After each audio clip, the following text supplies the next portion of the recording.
The countdown is on to the Miss Universe pageant, and today contestants are strutting their stuff and rehearsing their routines on Miami Beach. News 4's Robert Burns has the tough task of following the beauty queens. Very tough assignment, Eliana. What we're looking at is the very first practice for the Miss Universe. This is the opening sequence of the Miss Universe that will be here on May 16th, here on Miami Beach. And so we've been standing by watching them practice. They'll be here for the next 10 days, which will give Miami a glimpse of all of these beautiful young women from all over the planet, literally. And it's also providing a number of choice assignments for reporters here.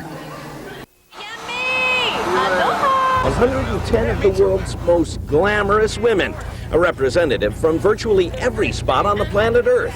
For the next 10 days, Miami will host these young beauty queens competing for the title Miss Universe. But they think of themselves more along the lines of future Madeleine Albrights. What the political people have not been able to do, see, we have been able to do here at the You are pageant. truly a diplomat. It's like the UN, but pretty. From a dawn breakfast at Miami Beach's News Cafe, the Miss Universe contestants run to a film shoot where glamour becomes obvious. Cameras roll, and gawkers, well, gawk. After all, each of these girls is a megastar back at home. That's right. I mean, in some countries you go, you'd be surprised, you know, the fans and the crowds that come out to see these people when they come to their country or at the airport. The throngs of people, it's surprising for us. With a little more than a week left in Miami, this international flock of butterflies will be seen taking light in many of the Magic City's hot spots. A final bow to the pageant circuit. For many, the top of the heap. This is the older bunch right here. Don't even see here. Our walkers are still in the bus. We're having our geritol with our food this morning. Now, you claim at 26 to be elderly. Right. And yet you look so cute in pigtails still. Well, the definition in the pageant system is 27 is the cutoff. So we are on our last literal pageant legs. They're pretty legs, but they're still the last one. So this is going to obviously be quite an extravaganza here. We're here at the Seville Ballroom live, and we'll be keeping our eye on this, following it all along. Live from the Seville Ballroom, I'm Robert Burns. Back to you, Eliana. Thanks, Robert. Is my imagination, is he a little nervous there? Is he sweating? Sports. Live at the arena, I'm Jim Barry. Back to you. All right, Jim, thanks very much. Hey, you know, with so many New Yorkers here in South Florida, the Knicks have plenty of fans here. That they do. So just how heated is this rivalry? News 4's Robert Burns found out for us. Miami Beach, sizzling playground of both Heat and Knicks fans. So News 4 braved the elements to determine two things: who will win the playoffs, and what the heck is a Knickerbocker? The hometown Miami Heat enjoys an early lead. Miami Heat, #1, baby! Don't bring it down here, man. Not down here. 6 games. 6 games. 6 games, Heat. Not even close. Then the riffraff from Jones Beach showed up. Knicks are gonna kick a little ass. See these colors right here? I got the Knicks colors on. We're gonna take it all the way. Ewing all the way, baby. The Hate Heat floodgate opened. Heat are going down from New York. And the Heat are going down. So you're from New York? Yes, I'm from New York. What's a Knickerbocker? What is a Knickerbocker? I don't know. That's right. New York fans don't even know the meaning of their own team nickname. What is a Knickerbocker? I don't know. It's a stadium up in Albany. No clue. No clue. Who cares? Pathetic. Even our youngest is in the know. Where did the Miami Heat get the name? The Heat?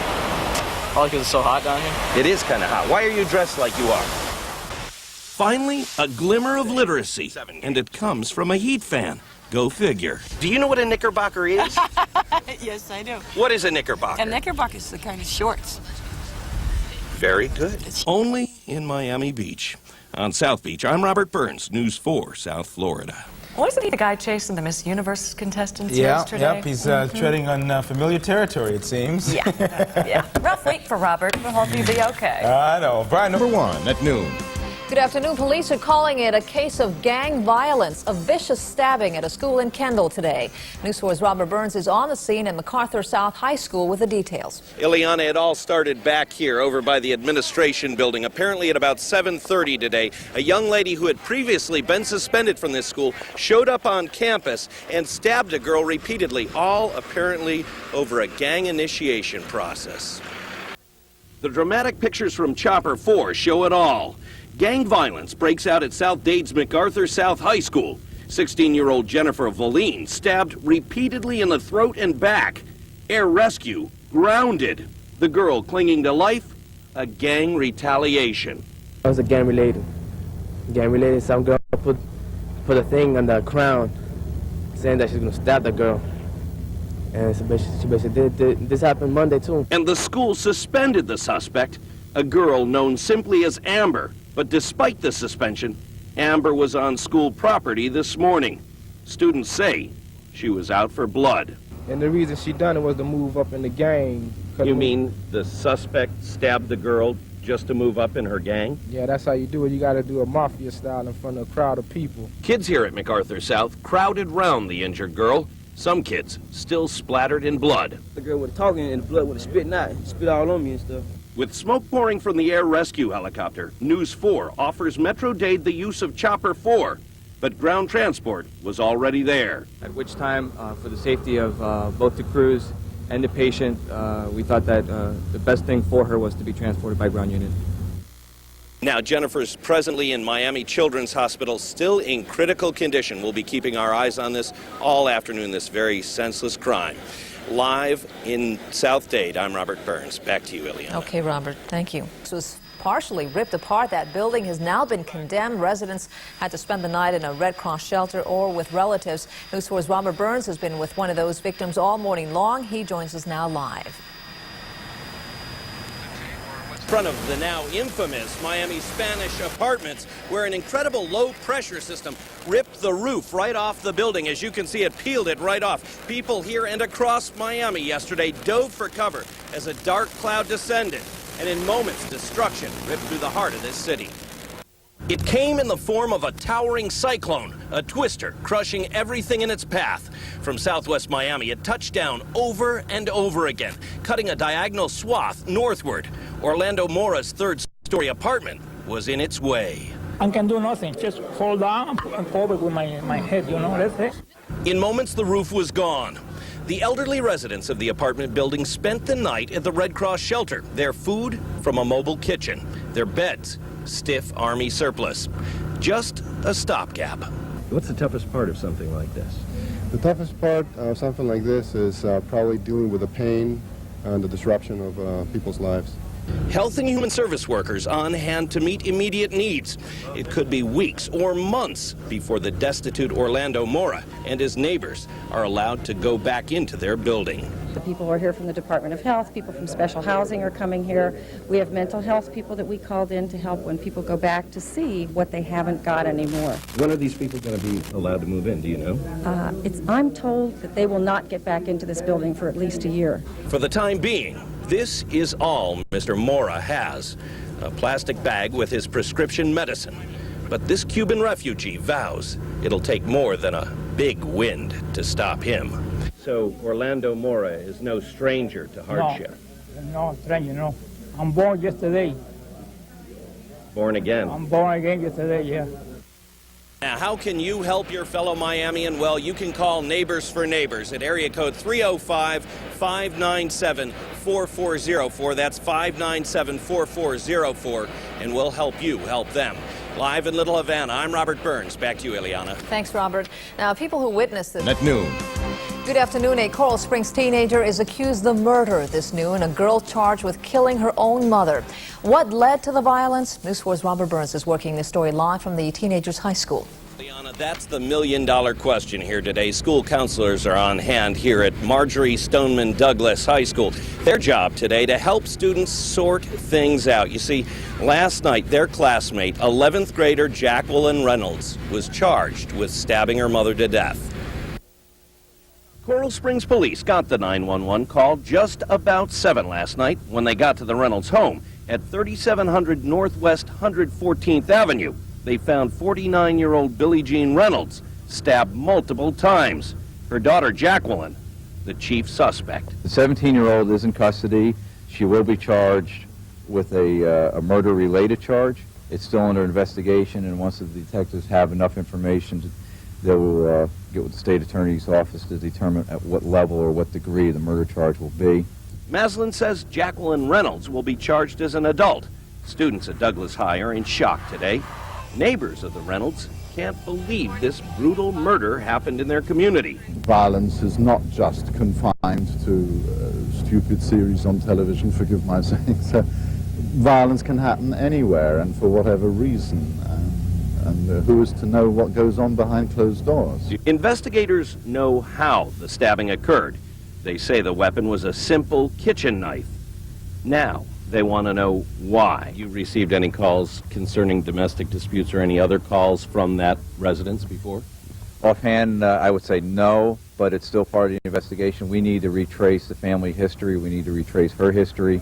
Was there anything in the past that may trigger this? Right now, the kids here at Douglas High say they're very shaken up by this, and they keep Nikki, which is her nickname, in their thoughts and prayers. Live from Coral Springs, I'm Robert Burns. Back to you, Ileana. Okay, Robert, thank you. Some of the most beautiful women in the world face off tonight in the Miss Universe pageant. Last-minute preparations and rehearsals are underway, and News 4's Robert Burns has been in the thick of it all morning long, and he joins us live from the Miami Beach Convention Center, I believe with probably a quickened pulse this morning. I would hasten to say, yes, indeed. We're on hand here at the Miami Beach Convention Center, where tonight is the big night. It's the 1997 Miss Universe contest. Now, over the last few weeks or so, we've given you glimpses into the life of each one of these young ladies as they battle for this contest. Well, right now they're going through the last dress rehearsal right in there, and as the moments draw near, it's getting tense. This is the last dress rehearsal before tonight's big event. Each contestant prepares for her big moment. CBS and the pageant's owners pour into town for the main event, starting with a live broadcast from the pool deck of the Delano, where News 4 got up with millionaire pageant owner Donald Trump. Well, I own lots of things. I mean, I own the Empire State Building, I own Trump Tower, I own lots of buildings all over New York, and I have a lot of fun owning, but this is the greatest asset. Tonight, an almost sold-out Miami Convention Center, and millions of viewers worldwide will witness as Miss Universe 1996 hands over her crown. I feel sad and happy. Sad because no more beauty queen and no more wonderful experiences, but happy because I will come in a new experience and a new stage in my life. Tonight's event, hosted by the ever-tanned George Hamilton and the owner's soon-to-be ex-wife, Marla Maples Trump. The Donald tells News 4 those tabloid stories about the split are exaggerated. So most of the stuff is inaccurate. Well, there's nothing inaccurate or accurate. I mean, we're split up and we'll soon be free agents. Now, Marla was number 2, right? Number 2. Number 2.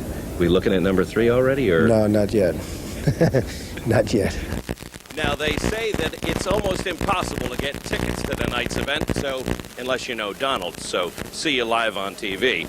Live from the Miami Beach Convention Center, I'm Robert Burns. Back to you, Elliot. I didn't know you like gossip so much, Robert. And tonight's the night one young woman's dreams will come true when she is crowned the new Miss Universe. You're looking at a live picture from outside the building where all of this will happen. The broadcast from the Miami Beach Convention Center will be seen in 77 countries, and of course many of you will be watching it right here on Channel 4. Certainly the excitement is building right now, as News 4's Robert Burns reports. Special musical guest, Enrique Iglesias. The most beautiful women in the world are in Miami Beach tonight, battling for the title Miss Universe. The force who brought them here?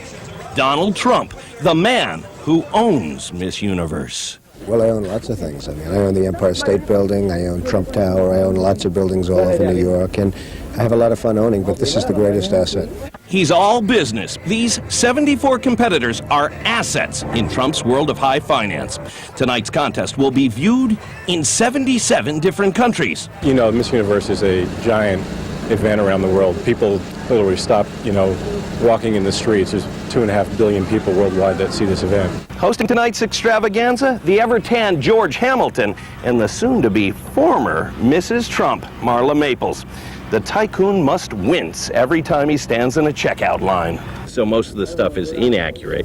Well, there's nothing inaccurate or accurate. I mean, we're split up and we'll soon be free agents. While free agent Marla's staying mum on the breakup, she's got to be thinking, Show me the money! So you're not terribly worried. You think you'll land on your feet after this? I have a feeling it'll be all right. Now, the mansion, there's a mansion, what up in, like, West Palm or In Boca? Palm Beach. Yeah. Palm Beach. Who gets the mansion? DJT gets the mansion. Trust me. That's Donald J. Trump. Perhaps Marla will get the pageant. In Miami Beach, I'm Robert Burns, News 4, South Florida. And, of course, there is more Miss Universe excitement coming up. Starting at 5:30, it is Donald Trump versus Miss Universe Alicia Machado. They are locking horns on a very touchy subject, her weight. Should a pageant title holder be required to maintain her physical appearance during her reign? Well, today CBS News' Jose Diaz-Balart asked that question of the Donald and the reigning Miss Universe, Alicia Machado. The answer was very interesting. See for yourself. Why do you think this is an important question the viewers would care about? Well, it's something that really has come up over the last year, and Alicia has done an incredible job. She really has turned out to be one of the great Miss Universes, I will say. And she had a little problem during the middle where she gained a little weight. I don't think so. Yeah, she's probably right. I don't think so. Okay. And so... Well, let's talk about that debate, because it's interesting. The viewers are going to make a decision today, and they're going to vote in one way or the other. Alicia, do you think that should matter? Because, after all, you were voted in as being the most beautiful woman in the world. I am the most beautiful woman in the world. I certainly don't doubt that. With 20 pounds or no pounds, I am the most beautiful woman in the world. Do you not think that it's important to maintain a certain look during that year? Yes, of course, but I think all women in the world have a problem with the weight. Right. And I think maybe I had some problem with this, but I'm fine now, and I think 15 pounds is nothing with 20 years old, and I think the most important for the next Miss Universe, and then is no more dinners, no more lunch, no more breakfast, and no more when you travel, diplomatic dinners and parties. I think what Donald's talking about, and I think most people agree, that there is a look to Miss Universe. And more time for go to the gym. It's very important, because when you are Miss Universe, you don't have time for nothing. Well, I guess you told them perhaps the interaction to watch tonight would be between Alicia Machado and Donald Trump. There are not one, but two home shows going on this weekend, but News 4 took part in some community improvement. News 4's Robert Burns was part of the Media Celebrity Challenge. Here I stand at the Miami Beach Home Show. Handyman reputation on the line. This is the Media Challenge, hoping to pick up a few skills and a cash prize going to charity. That's what it's all about. I think anybody, whether you're an extreme hardworking craftsman or whether you're a down-home guy, we can all take a board, we can cut a board. There's a lot of places out there where we can learn how to do this stuff, and we're going to see how you can show your wares. I bet you do pretty well. First, the wallpaper hanging. Not bad for a beginner. Then, onto the toilet seat installation. Curses. The wing nuts! The wing nuts are killing me! As the crowd cheers us on in the final heat, Tony Dendratis grabs the lead. He's a cross-cut genius. And they say pine is a softwood. From there, it's on to deck building, where I sacrificed my pinky. Then gardening. And finally, a quick swipe with a roller. With a bit more humility than I started this handiwork, I accept second place, and $750 go to Hospice Care of the Big Bend. People who bring dignity to the dying. With summer coming and everything, sometimes we wind up even buying fans for our patients and sheets for their beds and things like that, or some other things that they might need. It's not a drop in the bucket. Next year, it's mine. I've been waiting for you, baby. I bet you will, baby. From the Miami Beach Convention Center, I'm Robert Burns. Now, that's how you're going to attack your honeydew list this holiday weekend, right? Oh, yeah, With right. speed. Yes, right. Determination. Yes, I'll watch it happen. Yeah. Still ahead on News 4. Right now, investigators are back at the scene of the crash just looking for answers. And that's where we begin our team coverage with News 4's Robert Burns. Robert. Jennifer, if you take a look over my shoulder right now, the crew is attempting to load the plane's fuselage onto the back of this truck, where they'll take it to a lab to go over it much more thoroughly than they've been able to do it here in this field. Right now, it's about 100, very close to 100 degrees, if not 100 degrees. All kinds of biting insects. They've been poring over this wreckage for the last 3 to 4 hours trying to put together what caused yesterday's tragic event.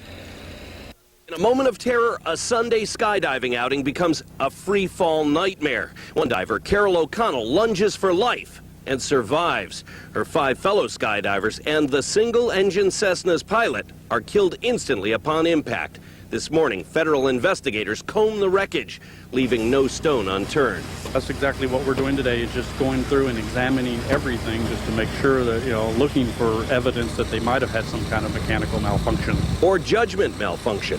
The Cessna 210-5 is designed to transport 6. That includes the pilot. The fatal flight carried 7, including the pilot. Was the little plane overloaded, disregarding safety, or profit? This airplane is able to carry approximately 1,500 pounds, what we call useful load. Based on, the weights of the folks on board that we know and the parachute equipment, we don't seem to be anywhere close to that, to that weight. Then what could have caused the nightmare in the skies over Homestead? But not only is the weight important to us, but also where the center of gravity, where the weight was distributed on the airplane and where the airplane was balanced at. And in that regard, sole survivor Carol O'Connell could have the answer. She's the last person to see where on the plane her fellow jumpers were seated before the fateful moment when the pilot lost control. And they're sure to be asking her plenty of questions from a very somber scene here in Homestead. I'm Robert Burns. Back to you. All right, Robert, thank you very much. Judy McCollum, a little girl nearly killed by a stray bullet about a year ago, is taking a stand against violence. She's taking part in the National Conference on Preventing Crime in Black Communities. News 4's Robert Burns is at the Hyatt Regency in Miami with more.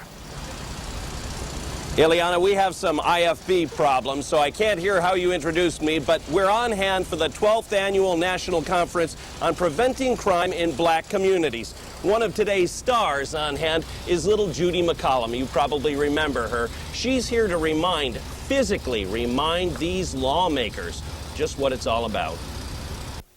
Thousands of criminal experts are in Miami trying to find solutions to the nation's violent crimes. Judy McCollum, crime victim, is here as a reminder, putting a face on violence. My child, she's doing fine now, but it hurts. We're still hurting inside. And I want no other families to hurt like we hurt. Solutions. Each speaker knows the problems of street violence. Thousands killed every year. Former gang member Rayvon Moore can tell you what doesn't work. More prisons. That is not the solution, definitely. That is not going to help at all. Because me, myself, from going back and forth to jail, I feel like I became a more elite criminal while I was in jail as opposed to being on the street, because when you go in, other inmates share stories and tell you new ways to break laws and things like that. Florida Corrections Secretary Harry Singletary agrees. I think we need to invest our money in schools, we need to invest our money in front-end solutions. So the Department of Corrections is committed to using what they learn on the back end, bring it to the front end to be certain that we don't have people to graduate to our system. Funding the programs will be the next challenge. After school programs, juvenile delinquency plans, anti-gun programs, all of them costing money and a community's commitment. Dozens of victims of violent crime have come here hoping to affect change in our leaders.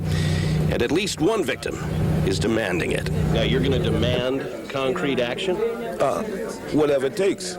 Whatever it takes. Be running for the next 2 days, actually 3 days, and Judy's family is going to be on hand the whole time to make sure that these people put their money where their mouth is. Live in downtown Miami, I'm Robert Burns. Back to you in the studio. Still can't believe how much he's recovered. Thank you, Robert. Number 1 at noon. You are looking at live Chopper 4 pictures of a lifeboat which, instead of saving people, put the lives of 2 sailors in danger this morning when a rope gave way during a lifeboat drill. Good afternoon. It was a standard drill, the kind that takes place every day on large ships. But today, something went horribly wrong on the cargo ship docked at Port Everglades. News 4's Robert Burns is live on the scene with the details. Eliana, it's called a readiness drill, and in theory, what they're supposed to be doing is getting that lifeboat ready just in case there's an actual emergency. From Chopper 4, we can see the lifeboat is still dangling. There were 3 men, actually, trapped in this lifeboat initially. Everyone scrambled. We have the Broward County Sheriff's Office down here, Port Everglades, obviously. The Coast Guard, Fort Lauderdale Fire Rescue. For more than an hour and a half, we all sat on this wharf here, waiting to see what the outcome would be. And this is what happened. They were trapped. A test drill in Port Everglades goes terribly awry. One end of this lifeboat plunges 10 feet tossing the crew. Yeah, it happened real quickly. They said they were doing a drill and it failed. The lifeboat failed. It was hanging from one end. They were in the bottom of the lifeboat. They just got plowed down into the bottom of the lifeboat? Exactly. Dangling, crammed into the front end. Broken bones, contusions. One of the three climb out on his own. The other two trapped. With divers in the water, Coast Guard, Broward County Sheriff's Office, and Port Everglades stand by as BSO and Fort Lauderdale Fire Rescue devise a pulley rescue system. After a tense hour and a half, the two injured mariners are lifted to safety. One with a possible broken leg, the other a broken jaw. Fire Rescue says they got off easy. This is why they have a drill, so in an emergency they don't have a situation like this. These guys both going to make it fine? Oh, they'll be fine. I'm sure they'll be fine once they're treated. Thanks to very quick acting rescue crews. From Chopper 4, you see me now. We've been giving you the up-to-the-minute updates on it. These people really worked. As a matter of fact, countless times we've been down here doing exercises, wondering if it would all pay off. Well, today, for at least two lucky sailors, it certainly did pay off. Live in Port Everglades, I'm Robert Burns. Back to you, Eliana. Some lucky guys out there. Thanks, Robert. A violent domestic fight in Miami has left a woman hospitalized this noon. Her estranged husband accused of brutally beating her, stabbing her, and cutting off her ear in an overnight attack. News 4's Robert Burns is live now at the husband's apartment building in Miami. Eliana, imagine, if you will, staggering out to your car late at night after a full day's work, climbing in and finding a knife-wielding madman in your back seat. Well, that happened last night to a hospital worker right here in Miami. The madman, as it were, brought her back to this apartment where he brutally stabbed her, attacked her. The worst part of this whole thing is that the madman was the woman's husband. 31-year-old Carlos Samboy is accused of brutally stabbing his estranged wife, Mercy Hospital worker Bertina Fresneda. Police say Samboy hid in the back of Fresneda's car and kidnapped her at knife point as she left work this morning. Investigators say he took her back to his Northwest North River Drive apartment, where they say he beat her, stabbed her, then taking a butcher knife, cut off her ear. Neighbors called 911. When he came outside the apartment, apparently he had pieces of the ear in one hand and the knife in the other. And as the policeman pulled up, he tossed the ear to one side and the knife to the other and gave up.